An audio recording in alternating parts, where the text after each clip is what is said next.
Sebuah perjalanan ribuan mil dimulai dari langkah-langkah kecil. Begitu juga untuk anak-anak ibu semua. Mari kita mulai, mari kita awali dengan hal-hal yang kecil yang kita dapat lakukan untuk sampai ke tujuan tersebut, yaitu kesuksesan.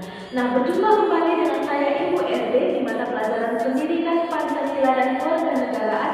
Di pertemuan ke-8 ini kita akan membahas materi baru atau bab baru, yaitu berjudul memperkokoh persatuan dan kesatuan bangsa dalam negara kesatuan Republik Indonesia atau NKRI. Nah, sebelum memasuki materi kita, mari kita sambut dengan salam SSD, semangat, fraternitas, bina. Adapun tujuan pembelajaran kita di bab ini yaitu yang pertama, memperkokoh persatuan dan kesatuan bangsa. Yang kedua, memahami kehidupan bernegara dalam konsep NKRI berdasarkan Undang-Undang Dasar Negara Republik Indonesia. Yang ketiga, menjelaskan faktor pendorong dan penghambat persatuan dan kesatuan negara Indonesia.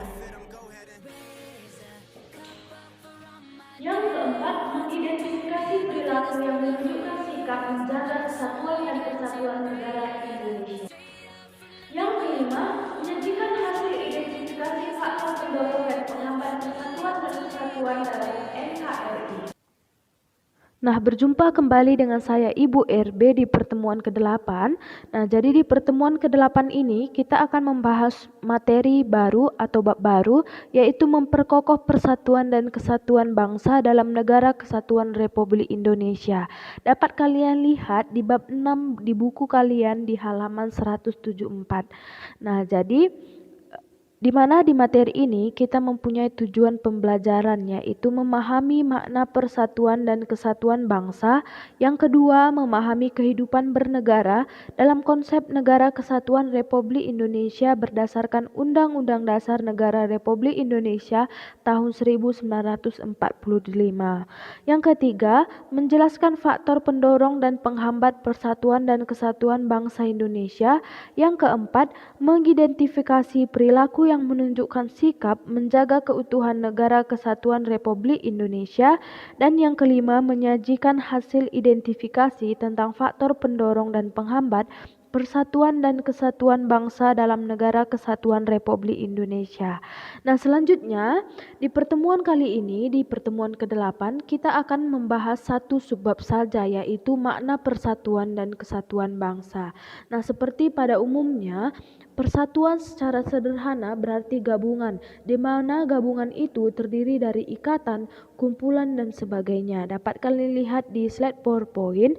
Persatuan secara sederhana berarti gabungan yang terdiri dari ikatan, kumpulan, dan sebagainya. Nah, dari beberapa bagian menjadi sesuatu yang utuh, atau dengan kata lain, persatuan itu berkonotasi disatukan bermacam-macam corak yang beragam ke dalam suatu kebulatan yang utuh.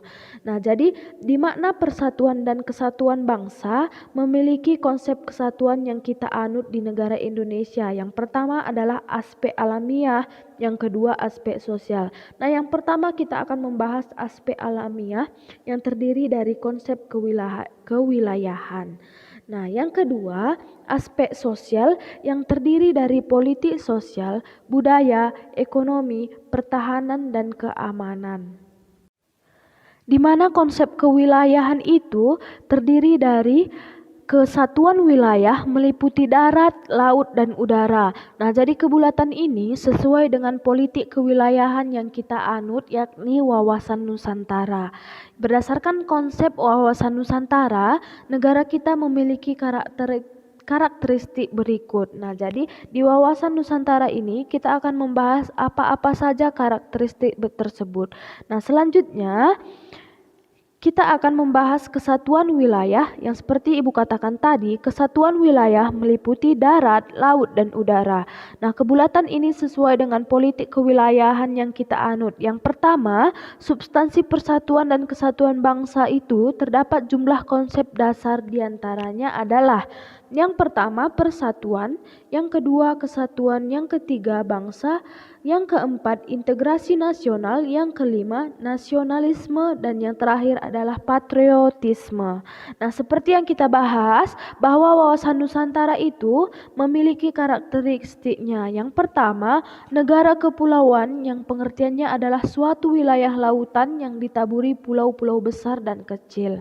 Nah, yang kedua, karakteristiknya adalah konsep utamanya adalah manunggalnya wilayah laut, darat, dengan kewilayahan udara.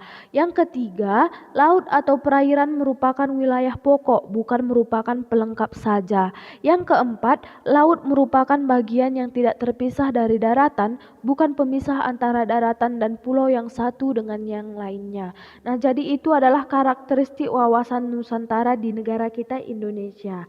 Nah, selanjutnya seperti yang Ibu kasih tahu tadi, bahwa di konsep kewilayahan ada darat, laut, dan udara.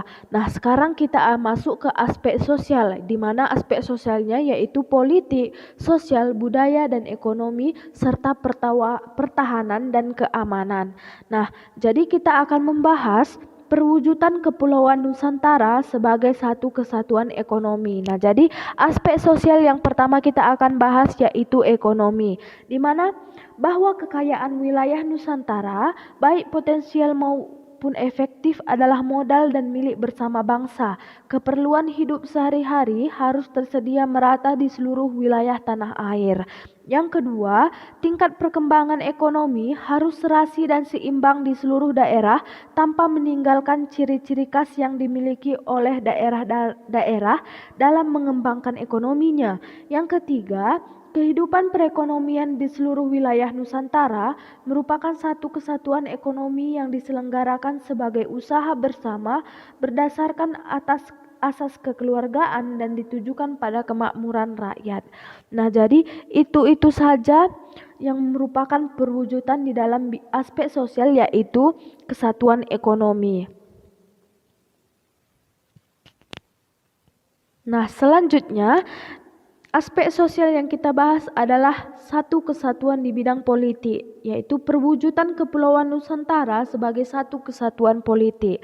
Seperti yang kita ketahui, bahwa secara psikologis bangsa Indonesia harus merasa satu, senasib, sepenanggungan, sebangsa dan setanah air, serta mempunyai satu tekad dan mencapai cita-cita bangsa.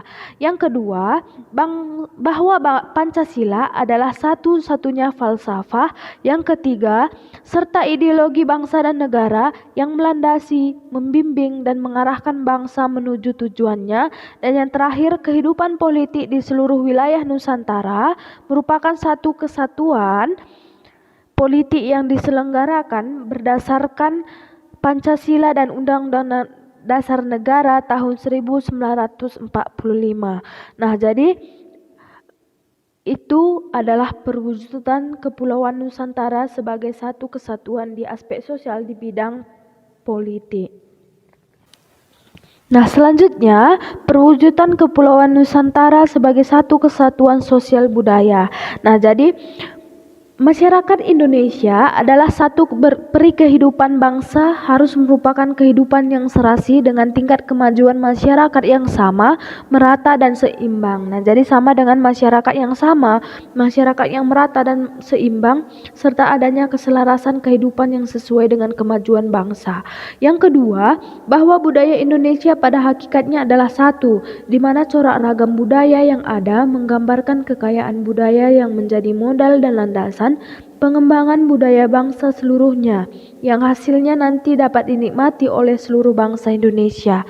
Nah, jadi perwujudan ini yang Ibu sebutkan tadi dapat kalian lihat di buku kalian di halaman 178. Lebih lengkapnya kalian dapat melihat di buku. Dan yang selanjutnya, kita akan membahas perwujudan Kepulauan Nusantara sebagai satu kesatuan pertahanan dan keamanan. Yang pertama, bahwa ancaman terhadap satu daerah pada hakikatnya merupakan ancaman bagi seluruh bangsa dan negara. Yang kedua, bahwa tiap-tiap warga negara mempunyai hak dan kewajiban yang sama di dalam pembelaan negara. Nah, jadi dari yang Ibu sebutkan barusan, terdapat bahwa negara kepulauan Indonesia dipersatukan bukan hanya dari aspek kewilayahan saja, tetapi meliputi pulau aspek ideologi, politik, ekonomi, sosial budaya, serta pertahanan dan keamanan yang sudah kita bahas apa-apa saja perwujudan di setiap bidang tersebut. Nah, jadi identik dengan materi kita kali ini yaitu wawasan Nusantara, di mana wawasan Nusantara bagi Indonesia merupakan suatu politik kewilayahan bangsa dan negara Indonesia. Nah, sebagai politik kewilayahan, wawasan Nusantara mempunyai sifat manunggal dan utuh menyeluruh, yaitu sifat manunggal dan utuh menyeluruh, di mana wawasan Nusantara tersebut bersifat yaitu dinamis dalam segenap aspek kehidupan, baik aspek alamiah maupun aspek sosial. Nah, jadi utuh menyeluruh maksudnya menjadikan wilayah Nusantara dan rakyat Indonesia sebagai satu kesatuan yang utuh dan bulat, serta tidak dapat dipecah-pecahkan oleh kekuatan apapun yang datang, sesuai dengan asas satu nusa dan satu bangsa. Nah, jadi nilai-nilai yang terkandung yang dapat kita tunjukkan di wawasan Nusantara ini adalah nasionalisme dan patriotisme yang kita sudah bahas di slide sebelumnya. Nah, jadi nilai-nilai yang terkandung dalam nasionalisme dan patriotisme yaitu pro patria dan primus patrialis. Dapat kalian lihat lengkapnya di buku kalian halaman 179. Di mana mencintai tanah air dan mendahulukan kepentingan tanah air. Yang kedua, jiwa solidaritas dan setia kawan. Yang ketiga, jiwa toleransi dan tenggat rasa antar agama, antar suku, antar golongan, dan antar bangsa. Nah, yang keempat, jiwa tanpa pamrih dan tanggung jawab. Yang kelima, jiwa kesatria dan kebesaran jiwa yang tidak mengandung unsur dendam. Nah, itu adalah sikap yang dapat kita tunjukkan, yaitu nasionalisme dan patriotisme. Nah, jadi dari kelima konsep tersebut, itulah yang kita maksud dengan nasionalisme yang sudah kita bahas dan patriotisme. Di mana nasionalisme yaitu paham yang menganggap bahwa kesetiaan tertinggi atas setiap pribadi harus diserahkan kepada negara. Nah, paham nasionalisme ini dimulai dikenal di abad ke-20, yaitu saat berdirinya Budi Utomo tanggal 20 Mei 1908. Berdirinya Budi Utomo itu merupakan awal dari kebangkitan nasional dan merupakan awal dari kesadaran nasional. Nah, selanjutnya konsep terakhir yaitu patriotisme, di mana patriotisme berbeda dengan nasionalisme, di mana patriotisme adalah salah satu unsur nasionalisme. Patriotisme merupakan sikap sudi mengorbankan segala-galanya untuk kejayaan tanah air, bangsa, dan negara. Nah, jadi ciri-cirinya itu sudah kita sebutkan di sebelumnya kita membahas pengertian tersebut. Nah, jadi untuk anak-anak ibu semua, bangsa Indonesia yang secara sadar ingin bersatu agar hidup kokoh sebagai perekat persatuan yaitu sebagai berikut. Yang pertama Pancasila, yang kedua Undang-Undang Dasar Negara Republik Indonesia tahun 1945, yang ketiga Sang Saka Merah Putih, yang keempat Lagu Kebangsaan Indonesia Raya, yang kelima Bahasa Indonesia, yang keenam Sumpah Pemuda. Nah, jadi itu saja pertemuan atau materi yang kita bahas di pertemuan kali ini, karena kita akan hanya membahas satu subbab saja dan selanjutnya kita akan membahas sub kedua yaitu kehidupan bernegara dalam konsep Negara Kesatuan Republik Indonesia. Nah, jadi untuk pertemuan kali ini Ibu akan memberikan tugas. Tugasnya ada 6 soal. Ibu akan membuat soal pertama dan soal kedua di video pembelajaran. Nah, jadi kalian harus menonton video pembelajaran ini harus sampai selesai agar kalian dapat melihat apa soal pertama, apa soal kedua, dan selanjutnya soal ketiga, keempat, kelima, keenam, Ibu akan mengirimkannya di Google Classroom pada saat pembelajaran daring dimulai. Nah, jadi untuk soal pertama dan kedua ada di video, 3-6 ada di Google Classroom pada saat pembelajaran daring. Nah, demikianlah materi kita kali ini. Apabila anak-anak ibu ingin bertanya, dapat bertanya di kolom komentar Google Classroom atau kolom komentar YouTube.